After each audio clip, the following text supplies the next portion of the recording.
kanisa, si ndio? 32 nasema siri hiyo ya mwanamke na mwanaume ni kubwa, bali ananena habari ya kanisa na nini na Kristo, si ndio? Hizo zinawate na kimokoro umuri ya kazi. Hiyo ndio najua nimekuita Brian. Umuri ya kazi yako.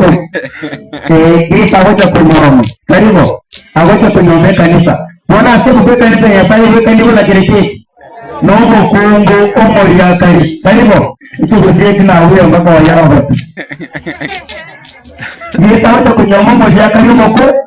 Wanapoona wote wana abasata banja abafungura na kanisa nyandite kanisa ya hivyo. Sasa tumesoma kitabu cha Yohana na Ufunuo, imesema alimuona mwanamke amekalia mnyama alikuwa mwekundu.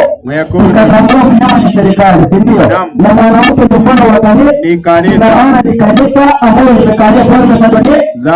Na hiyo ni kanisa la uongo ambalo shetani amemwaga katika kipindi cha mwisho duniani kuharibu imani yetu, kudanganya watu wa Mungu kuingia katika ibada ya uongo. Ni serikali kanisa, lakini natawala serikali za nini? Za dunia, si ndio? 17 hapo waje nisomea aya ile 17 inasemaje? 17 Ufunuo wa Yohana. Inasema hivi.